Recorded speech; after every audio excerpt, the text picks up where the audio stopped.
Chapter 1. It is well known that the old mansion house is haunted, in all the rural district near about, and even in the town of Marshall, a mile away. Not one person of unbiased mind entertains a doubt of it. Incredulity is confined to those opinionated persons who will be called cranks. As soon as the useful word shall have penetrated the intellectual domain of the Marshall advance. The evidence that the house is haunted is of two kinds: the testimony of disinterested witnesses who have had ocular proof, and that of the house itself. The former may be disregarded and ruled out on any of the various grounds of objection which may be urged against it by the ingenious, but facts within the observation of all are material and controlling. In the first place, the Manton house has been unoccupied by mortals for more than 10 years, and with its outbuildings is slowly falling into decay, a circumstance which, in itself, the judicious will hardly venture to ignore. It stands a little way off the loneliest reach of the Marshall and Harriston Road, in an opening which was once a farm, and is still disfigured with strips of rotting fence, and half covered with brambles, overrunning a stony and sterile soil, long unacquainted with the plough. The house itself is in tolerably good condition, though badly weather-stained, and in dire need of attention from the glazier. The smaller male population of the region having attested in the manner of its kind its disapproval of the dwelling without dwellers. It is 2 stories in height, nearly square, its front pierced by a single doorway flanked on each side by a window boarded up to the very top. Corresponding windows above, not protected, serve to admit light and rain to the rooms of the upper floor. Grass and weeds grow pretty rankly all about, and a few shade trees, somewhat the worse for wind, and leaning all in one direction, seem to be making a concerted effort to run away. In short, as the Marshalltown humorist explained in the columns of the Advance, the proposition that the Manton house is badly haunted is the only logical conclusion from the premises. The fact that, in this dwelling, Mr. Manton thought it expedient one night, some 10 years ago, to rise and cut the throats of his wife and 2 small children, removing at once to another part of the country, has no doubt done its share in directing public attention to the fitness of the place for supernatural phenomena. To this house, one summer evening, came 4 men in a wagon. 3 of them promptly alighted, and the one who had been driving hitched the team to the only remaining post of what had been a fence. The 4th remained seated in the wagon. "Come," said one of his companions, approaching him, while the others moved away in the direction of the dwelling. "This is the place." The man addressed did not move. "By God," he said harshly, "this is a trick, and it looks to me as if you were in it." "Perhaps I am," the other said, looking him straight in the face, and speaking in a tone which had something of contempt in it. "You will remember, however, that the choice of place was with your own assent left to the other side. Of course, if you are afraid of folks—" "I am afraid of nothing," the man interrupted with another oath, and sprang to the ground. The 2 then joined the others at the door, which one of them had already opened with some difficulty, caused by rust of lock and hinge. All entered. Inside it was dark, but the man who had unlocked the door produced a candle and matches and made a light. He then unlocked a door on their right as they stood in the passage. This gave them entrance to a large, square room that the candle but dimly lighted.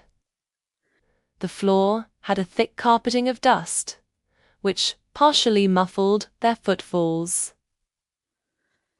Cobwebs were in the angles of the walls and depended from the ceiling like strips of rotting lace, making undulatory movements in the disturbed air. The room had 2 windows in adjoining sides, but from neither could anything be seen, except the rough, inner surfaces of boards a few inches from the glass. There was no fireplace, no furniture. There was nothing besides the cobwebs and the dust. The 4 men were the only objects there which were not a part of the structure. Strange enough they looked, in the yellow light of the candle. The one who had so reluctantly alighted was especially spectacular. He might have been called sensational. He was of middle age, heavily built, deep-chested, and broad-shouldered. Looking at his figure, one would have said that he had a giant's strength. At his features, that he would use it like a giant. He was clean-shaven, his hair rather closely cropped and grey. His low forehead was seamed with wrinkles above the eyes, and over the nose these became vertical. The heavy black brows followed the same law, saved from meeting only by an upward turn at what would otherwise have been the point of contact. Deeply sunken beneath these, glowed in the obscure light, a pair of eyes of uncertain colour, but obviously enough too small. There was something forbidding in their expression, which was not bettered by the cruel mouth and wide jaw. The nose was well enough, as noses go. One does not expect much of noses. All that was sinister in the man's face seemed accentuated by an unnatural pallor. He appeared altogether bloodless. The appearance of the other men was sufficiently commonplace. They were such persons as one meets and forgets that he met. All were younger than the man described, between whom and the eldest of the others, who stood apart, there was apparently no kindly feeling. They avoided looking at each other. "Gentlemen," said the man holding the candle and keys, "I believe everything is right. Are you ready, Mr. Rosser?" The man standing apart from the group bowed and smiled. "And you, Mr. Grossmith?" The heavy man bowed and scowled. "You will be pleased to remove your outer clothing." Their hats, coats, waistcoats, and neckwear were soon removed and thrown outside the door, in the passage. The man with the candle now nodded, and the 4th man, he who had urged Grossmith to leave the wagon, produced from the pocket of his overcoat 2 long, murderous-looking bowie knives, which he drew now from their leather scabbards. "They are exactly alike," he said, presenting one to each of the 2 principals. For by this time the dullest observer would have understood the nature of this meeting. It was to be a duel to the death. Each combatant took a knife, examined it critically near the candle, and tested the strength of the blade and handle across his lifted knee. Their persons were then searched in turn, each by the second of the other. "If it is agreeable to you, Mr. Grossmith," said the man holding the light, "you will place yourself in that corner." He indicated the angle of the room farthest from the door, whither Grossmith retired, his second parting from him with a grasp of the hand which had nothing of cordiality in it. In the angle nearest the door, Mr. Roycer stationed himself, and after a whispered consultation with his second, left him, joining the other near the door. At that moment the candle was suddenly extinguished, leaving all in profound darkness. This may have been done by a draught from the open door. Whatever the cause, the effect was startling. "Gentlemen," said a voice which sounded strangely unfamiliar in the altered condition affecting the relations of the senses. "Gentlemen, you will not move until you hear the closing of the outer door." A sound of trampling ensued, and the closing of the inner door, and finally the outer one closed, with a concussion which shook the entire building. A few minutes afterward, a belated farmer's boy met a light wagon which was being driven furiously toward the town of Marshall. He declared that behind the two figures on the front seat stood a third, with its hands upon the bowed shoulders of the others, who appeared to struggle vainly to free themselves from its grasp. This figure, unlike the others, was clad in white, and had undoubtedly boarded the wagon as it passed the haunted house. As the lad could boast a considerable former experience with the supernatural thereabouts, his word had the weight justly due to the testimony of an expert. The story, in connection with the next day's events, eventually appeared in the Advance, with some slight literary embellishments and a concluding intimation that the gentleman referred to would be allowed to use the paper's columns for their version of the night's adventure. But the privilege remained without a claimant. End of Chapter 1. Chapter 2. The events that led up to this duel in the dark were simple enough. One evening, 3 young men of the town of Marshall were sitting in a quiet corner of the porch of the village hotel, smoking and discussing such matters as 3 educated young men of a southern village would naturally find interesting. Their names were King, Sancha, and Rossa. At a little distance, within easy hearing, but taking no part in the conversation, sat a fourth. He was a stranger to the others.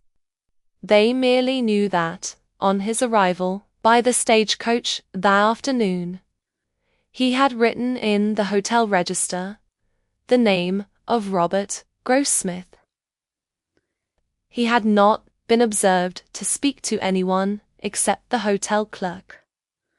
He seemed, indeed, singularly fond of his own company, or, as the personnel of the Advance expressed it, grossly addicted to evil associations. But then it should be said, in justice to the stranger, that the personnel was himself of a too convivial disposition fairly to judge one differently gifted, and had, moreover, experienced a slight rebuff in an effort at an interview. I hate any kind of deformity in a woman, said King, whether natural or acquired.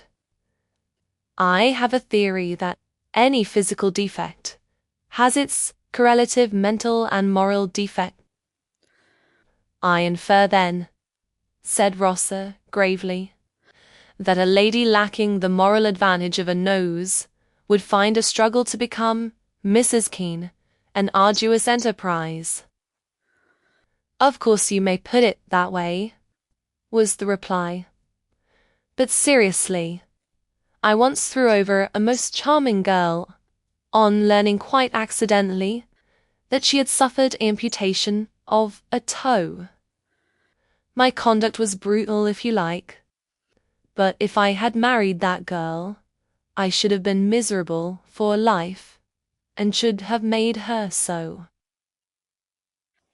Whereas, said Sancho with a light laugh, by marrying a gentleman of more liberal view, she escaped with a parted throat.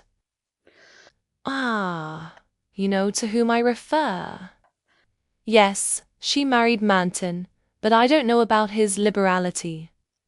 I'm not sure, but he cut her throat because he discovered that she lacked the excellent thing in women, the middle toe of the right foot. Look at that chap, said Royster in a low voice, his eyes fixed upon the stranger. That chap was obviously listening intently to the conversation. Damn his impudence, muttered King. What ought we do? That's an easy one, Royster replied, rising. Sir, he continued, addressing the stranger, I think it would be better if you would remove your chair to the other end of the veranda. The presence of gentlemen is evidently an unfamiliar situation to you. The man sprang to his feet and strode forward with clenched hands, his face white with rage. All were now standing. Sancho stepped between the belligerents. You are hasty and unjust, he said to Rosser. This gentleman has done nothing to deserve such language. But Rosser would not withdraw a word. By the custom of the country and the time, there could be but one outcome to the quarrel. I demand the satisfaction due to a gentleman, said the stranger, who had become more calm. I have not an acquaintance in this region.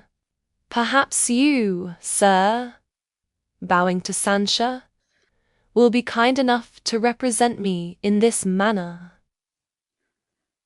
Sancho accepted the trust somewhat reluctantly, it must be confessed, for the man's appearance and manner were not at all to his liking.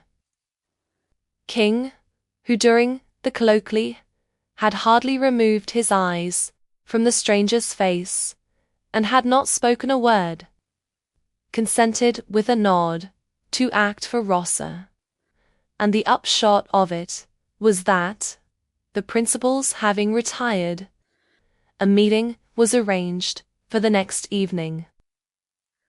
Of the nature of the arrangements has been already disclosed. The duel with knives in a dark room was once a commoner feature of southwestern life than it is likely to be again.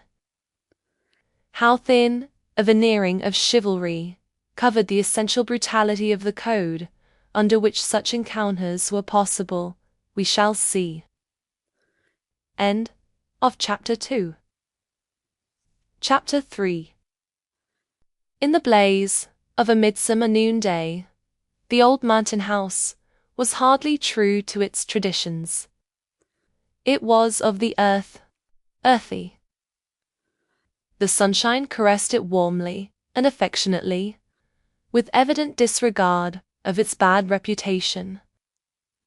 The grass, greening all the expanse in its front, seemed to grow, not rankly, but with a natural and joyous exuberance, and the weeds blossomed quite like plants, full of charming lights and shadows, and populous with pleasant-voiced birds. The neglected shade trees no longer struggled to run away, but bent reverently beneath their burdens of sun and song. Even in the glassless upper windows was an expression of peace and contentment, due to the light within. Over the stony fields, the visible heat danced with a lively tremor incompatible with the gravity which is an attribute of the supernatural. Such was the aspect under which the place presented itself to Sheriff Adams and 2 other men who had come out from Marshall to look at it. One of these men was Mr. King, the sheriff's deputy. The other, whose name was Brewer, was a brother of the late Mrs. Manton. Under a beneficent law of the state, relating to property which had been, for a certain period abandoned by an owner whose residence cannot be ascertained, the sheriff was legal custodian of the Manton farm, and appurtenances thereunto belonging. His present visit was in mere perfunctory compliance with some order of a court, in which Mr. Brewer had an action to get possession of the property, as heir to his deceased sister. By a mere coincidence, the visit was made on the day after the night that Deputy King had unlocked the house for another and very different purpose. His presence now was not of his own choosing. He had been ordered to accompany his superior, and at the moment could think of nothing more prudent than simulated alacrity in obedience to the command. Carelessly opening the front door, which to his surprise was not locked, the sheriff was amazed to see, lying on the floor of the passage into which it opened, a confused heap of men's apparel. Examination showed it to consist of 2 hats, and the same number of coats, waistcoats, and scarves, all in a remarkably good state of preservation, albeit somewhat defiled by the dust in which they lay. Mr. Brewer was equally astonished, but Mr. King's emotion is not of record. With a new and lively interest in his own actions, the sheriff now unlatched and pushed open a door on the right, and the 3 entered. The room was apparently vacant. No. As their eyes became accustomed to the dimmer light, something was visible in the farthest angle of the wall. It was a human figure, that of a man crouching close in the corner. Something in the attitude made the intruders halt when they had barely passed the threshold. The figure more and more clearly defined itself. The man was upon one knee, his back in the angle of the wall, his shoulders elevated to the level of his ears, his hands before his face, palms outward, the fingers spread and crooked like claws. The white face, turned upward on the retracted neck, had an expression of unutterable fright. The mouth half open, the eyes incredibly expanded. He was stone dead, yet, with the exception of a bowie knife, which had evidently fallen from his own hand, not another object was in the room. In thick dust that covered the floor, there was some confused footprints, near the door, and along the wall through which it opened. Along one of the adjoining walls, too, past the boarded-up windows, was the trail made by the man himself in reaching his corner. Instinctively, in approaching the body, the three men followed that trail. The sheriff grasped one of the outthrown arms. It was as rigid as iron, and the application of a gentle force rocked the entire body without altering the relations of its parts. Brewer, pale with excitement, gazed intently into the distorted face. "God of mercy!" he suddenly cried. "It is Manton!" "You are right," said King, with an evident attempt at calmness. "I knew Manton. He then wore a full beard, and his hair long. But this is he."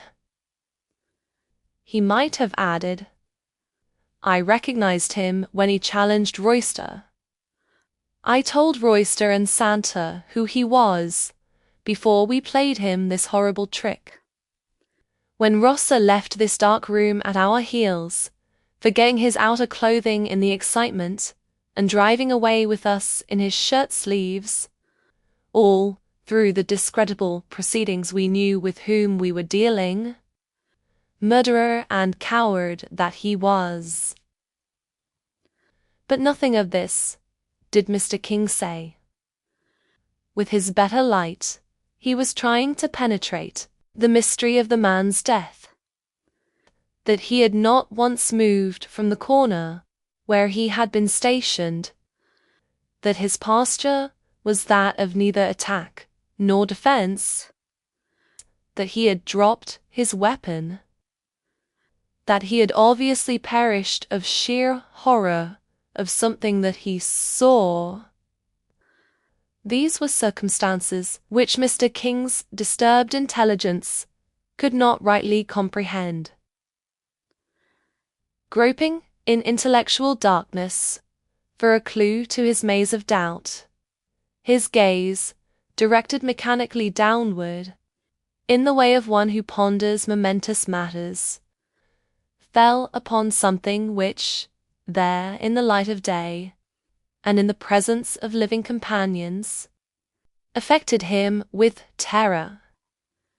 In the dust of years that lay thick upon the floor, leading from the door by which they had entered, straight across the room, to within a yard of Manton's crouching corpse, there were 3 parallel lines of footprints. Light, but definite impressions of bare feet. The outer ones, those of small children. The inner, a woman's. From the point at which they ended, they did not return. They pointed all one way. Brewer, who had observed them at the same moment, was leaning forward in an attitude of rapt attention, horribly pale. "Look at that," he cried, pointing with both hands at the nearest print of the woman's right foot, where she had apparently stopped and stood. "The middle toe is missing. It was Gertrude." Gertrude was the late Mrs. Manton, sister to Mr. Brewer.